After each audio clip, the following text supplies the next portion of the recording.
채무 정리하시오. 안녕하세요. 도산 전문 변호사 최재원입니다. 오늘은 기업이 회생이나 파산을 선택해야 하는 기로에 있을 때 어떤 절차가 적합한지에 대해서 말씀드리겠습니다. 최근에 많은 기업들이 경제적인 어려움을 겪고 있죠. 그럼 본격적으로 이야기를 해보겠습니다. 대규모 미정산 사태로 인해서 큰 논란이 되었던 소셜 판매 플랫폼 사건 다들 알고 계시죠? 소비자와 판매자 모두 큰 손실을 입은 사건으로 제가 이전에는 칼럼에서도 여러 차례 주의를 드린 적이 있습니다.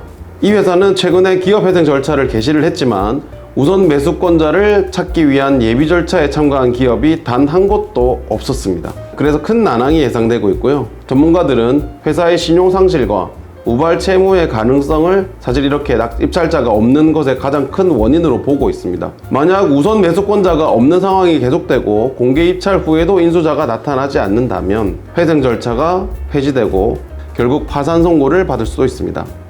이 사례는 단순히 한 회사의 문제로 끝나지 않습니다. 최근 경기 침체와 경영난으로 인해서 많은 기업들이 한계 상황에 직면하고 있습니다. 정말 안타까운 상황인데요. 그렇다면 기업 도산 절차를 준비하는 기업은 회생과 파산 중 어떤 절차를 선택해야 할까요? 먼저 기업 회생은 사업을 재건하고 영업을 지속하면서 채무를 변제해 나가는 절차입니다. 법원이 회사의 주주나 지분권자, 채권자 등 이해관계인들의 법률 관계를 조정하고 회사를 다시 정상화시킬 수 있도록 채무를 탕감시켜주고 돕는 절차입니다. 하지만 이런 회생이 가능하려면 기업 계속 가치, 그러니까 계속 기업 가치가 청산 가치보다 높아야 한다는 점이 중요합니다. 결국은 회사가 계속 이익을 내고 성장할 수 있는 가능성이 보여야 합니다.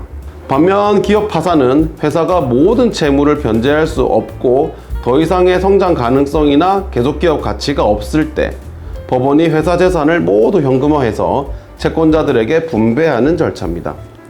쉽게 말해서 빚잔치를 한다고 보면 되는데요. 이 절차를 이행하지 않고 법인을 계속 그대로 둘 경우에 기업 부도 상황에서 대표자에게 형사 책임이 갈 수도 있고 민사소송에 휘말려서 계속되는 분쟁에 휘말릴 가능성이 높습니다. 또한 파산 절차를 진행하지 않는 경우에는 법인은 청산되지 않고 계속 남아있기 때문에 대표이사나 등기이사들에게 큰 부담으로 다가올 수 있습니다. 기업 회생은 회사를 재건해 나가는 복잡한 절차입니다. 그래서 채권자 집회, 계획안 작성 등 여러 단계를 거쳐야 합니다. 기업 파산 역시 관제인이 선임되고 부인권 행사도 가능할 수 있기 때문에 어느 절차를 선택하든 전문가의 조력은 반드시 필요합니다. 간략히 비교하면 회생은 영업 지속과 재기를 위한 절차이고 파산은 공평한 재산 분배와 종료를 위한 절차라고 보시면 되겠습니다.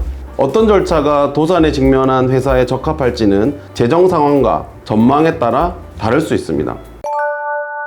오늘은 기업의 법인 회생 또는 법인 파산 중 회사에 맞는 절차에 대해서 자세히 알아봤습니다.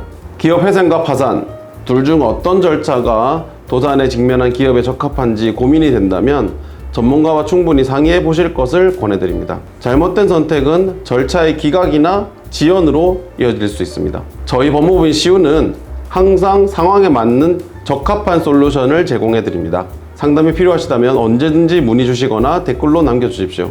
이 영상이 도움이 되셨다면 좋아요와 구독도 부탁드립니다. 감사합니다.